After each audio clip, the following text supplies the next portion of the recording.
శ్రీ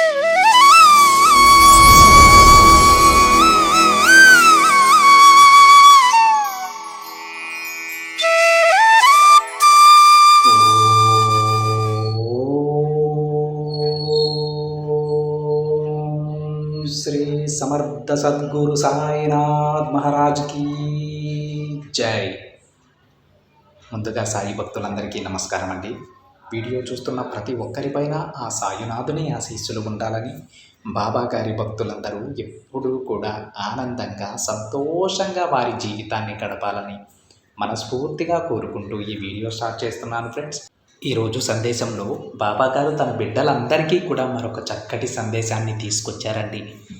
ఈ సందేశంలో బాబా గారు మనతో ఏమంటున్నారంటే, బిడ్డ, ఇది నీ సాయి అనుగ్రహం. అదృష్టం ఉన్నవారు మాత్రమే ఇది వినగలరు తల్లి అని బాబా గారు అంటూ ఉన్నారండి. అసలు బాబా గారు మనకి ఏం చెప్పాలనుకుంటున్నారో స్వయంగా ఆ తండ్రి మాటలలోనే వింటాం. ఇంకా బాబా గారు ఏమంటున్నారంటే, బిడ్డ, నువ్వు ఎంతో అదృష్టవంతురాలివి కాబట్టే ఈరోజు నీ సాయి ఆశీర్వాదం అందుకోగలిగావు. నా ఆశీర్వాదం నీకు ఉంది కాబట్టే నువ్వు నా ఈ మాటలు వినగలుగుతున్నావమ్మా. ఇది నీకైనా సందేశం. కొంచెం శ్రద్ధగా విను తల్లి. ప్రస్తుతం నీకున్న సమస్య ఏంటో చెప్పనా? బాబా, నా చుట్టూ ఎవ్వరూ లేరు, నేను ఒంటరిని అని అంటున్నావు కదా. కానీ నిజానికి కారణం అది కాదు. నీ చుట్టూ ఉన్నవారు నిన్ను అర్థం చేసుకోవడం లేదని బాధపడుతూ ఉన్నావు. నీ గురించి తెలియని వారి మధ్య నువ్వు బ్రతుకుతూ ఉన్నావమ్మా. ఇదంతా నా కర్మ తండ్రి అని నువ్వు అనుకుంటూ ఉన్నావు కదా. కానీ బిడ్డ, నీ ఎదుటివారు ఒక మాట అని నిన్ను బాధ పెట్టినప్పుడు ఆ తప్పుని వాళ్ళు సరిచేసుకునేందుకు ఒక అవకాశం ఇవ్వాలి కదా. ఒకసారి వాళ్ళ చేత మోసపోయాక వారు ఎలాంటి వారో అర్థమవుతుంది కదా. కాబట్టి నీకు జరిగేవన్నీ మంచికే అని అనుకో. ఎవరు ఎలాంటి వారో నీకు అర్థమైంది కదా తల్లి. నీ చుట్టూ ఉన్నవారు నిన్ను అర్థం చేసుకోవడం లేదని బాధపడకు. అసలు నీ చుట్టూ ఏం జరుగుతుందో తెలుసుకో. అప్పుడే నీ సమస్యలు దాటడానికి నీకు బలం దొరుకుతుంది. అలాంటి సమస్యలు, చిక్కులు దాటలేనప్పుడే నీకు దిగులు కలుగుతుంది. నువ్వు అర్థం చేసుకుంటే నీ దిగులు నిన్ను ఏమీ చేయలేదమ్మా. ఇక నీ బలహీనత ఏమిటో తెలుసా? అతిగా మాట్లాడటం. అవును తల్లి, నువ్వు కోపంలో ఉన్నప్పుడు ఎదుటి వారిని మాటలు అనేస్తూ ఉన్నావు.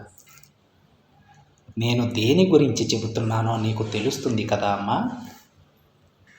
ఇప్పుడు నేను చెప్పే మాటలు నిచ్చెన లాంటివి. నువ్వు అర్థం చేసుకుంటే పైకెక్కగలవు, లేదంటే కింద పడిపోతావు బిడ్డ. నా మాటలు ఎలా ఉపయోగించాలి అనేది ఈ ఓపికను బట్టే ఉంటుందమ్మా. నేను ఒక తండ్రిగా నీకిచ్చే సలహా ఏంటంటే, ఎదుటి వారితో మాట్లాడేటప్పుడు 1కి 10 సార్లు ఆలోచించి మాట్లాడు. అర్థమవుతుందా తల్లి? వీలైనంత తక్కువగా మాట్లాడటం నేర్చుకో బిడ్డ.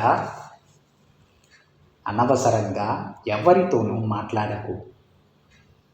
నీకు కోపం వచ్చినా, ఇబ్బందులు ఎదురైనా కొంచెం మౌనంగా ఉండు. అవసరమైనప్పుడు మాత్రమే మాట్లాడటం నేర్చుకో తల్లి. అప్పుడే నీ ప్రతి సమస్యకి తీర్పు దొరుకుతుంది. నువ్వు మౌనంగా ఉంటే అసలు సమస్యలే ఉండవు కదా. నువ్వు కోపంగా ఉండకుండా మౌనంగా ఉండటం నేర్చుకో. నిన్ను ఇతరులు అపార్థం చేసుకుంటే వారి ముందు నిన్ను నువ్వు నిరూపించుకోవాల్సిన పని లేదు బిడ్డ. ఎవరితో కూడా గొడవలు వద్దు. ఎవరైనా కాదు లేదు అంటే అక్కడి నుంచి వెంటనే వెళ్ళిపో. అలా కాకుండా మీరు చేసేది తప్పు అని ఇతరులకు చెబితే నువ్వు ఏం లాభం పొందలేవు. కాలం అనేది ప్రతి ఒక్కదానికి సమాధానం, ఇంకా ఒక మంచి ముగింపుని ఇస్తుందని తెలుసుకో.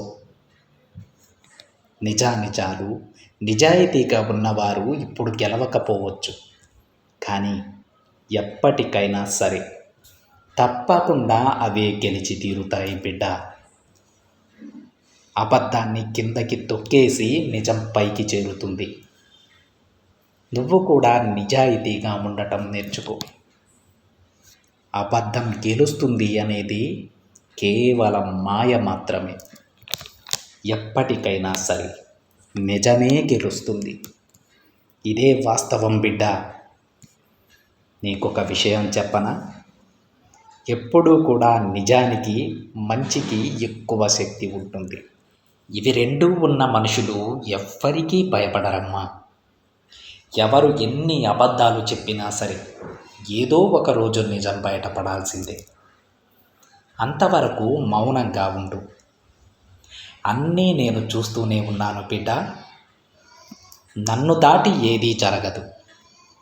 ఆ విషయం నీకు కూడా తెలుసు కదా. నువ్వు చేయాల్సింది నువ్వు చెయ్యి తల్లి. మిగతాది నాకు వదిలే. అంతా నేను చూసుకుంటాను. నువ్వు ఎప్పుడూ కూడా నా రక్షణలో ఉంటావని తెలుసుకో. ధర్మం ఎప్పుడు ఓడిపోవచ్చు, కానీ చివరికి గెలిచేది మాత్రం ధర్మమే అని తెలుసుకో. మంచివారు ఎప్పుడూ ఓడిపోరు బిడ్డ. నువ్వు నా సంరక్షణలో ఉన్నావు. అలాంటి నీకు ఎందుకు తల్లి భయం? నీ తండ్రిపై నమ్మకం ఉంచి ధైర్యంగా ఉండు. నీకు అంతా శుభం జరుగుతుంది. నా బిడ్డకు ఒక మంచి జీవితాన్ని, మంచి భవిష్యత్తును ప్రసాదించే బాధ్యత నాది తల్లి. నువ్విక ధైర్యంగా ప్రశాంతంగా ఉండు అని బాబాగారు అంటూ ఉన్నారండి. ఈరోజు బాబాగారు తన బిడ్డలని ఎవ్వరితోనూ వాగ్వాదానికి దిగొద్దు అని చెప్తూ ఉన్నారండి. ఎందుకంటే దానివల్లే సగం సమస్యలను తన బిడ్డలు కొని తెచ్చుకుంటున్నారని బాబాగారు అంటూ ఉన్నారు. అంటే ఎవరైనా మనకు వ్యతిరేకంగా మాట్లాడినప్పుడు వాళ్ళతో తిరిగి మనం వాదనకు దిగకూడదు. మౌనంగా ఉంటే సగం సమస్యలు అక్కడే క్లియర్ అయిపోతాయండి.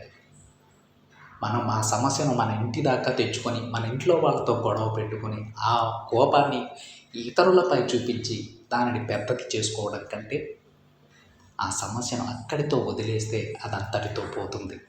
అందుకే తన బిడ్డలకు బాబాగారు చెప్తూ ఉన్నారు, ఎవ్వరితోనూ కూడా వాగ్వాదానికి దిగొద్దు.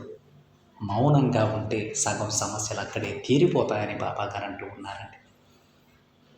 బాబాగారు చెప్పడం కాదు, మీరే ఒకసారి ఆలోచించుకోండి. మీ సమస్యలకు కారణం ఎలా మొదలైంది అని. అప్పుడు మీకే అర్థమవుతుంది. ఆ ఒక్క జాగ్రత్త పాటిస్తే జీవితం ఎంతో ప్రశాంతంగా ఉంటుంది. ఇక బాబాగారు అంటున్నారు, తన ప్రతి బిడ్డ కూడా ఎప్పుడూ తన రక్షణలో ఉంటారని. మరి బాబాగారి రక్షణ తన బిడ్డలందరిపైన ఉన్నప్పుడు మనం దేని గురించి భయపడాల్సిన, బాధపడాల్సిన పని లేదండి. ఎందుకంటే మనకేం కావాలో మన తండ్రి గారికి తెలుసు.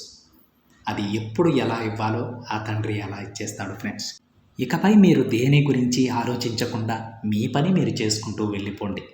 మీ అందరికీ కూడా శుభం జరుగుతుంది. ఇది ఫ్రెండ్స్ బాబాగారి సందేశం. వీడియో నచ్చితే ఒక చిన్న లైక్ చేయండి ఫ్రెండ్స్. మరికొంతమంది సాయి భక్తులకి షేర్ చేయండి. మొదటిసారిగా ఛానల్ని చూస్తున్నట్లయితే సబ్స్క్రైబ్ చేసుకుని పక్కనే ఉన్న బెల్ ఐకాన్ని యాక్టివేట్ చేయండి. మరొక బాబాగారి సందేశంతో మరొక వీడియోలో కలుద్దాం. అంతవరకు ఓం సాయిరామ్.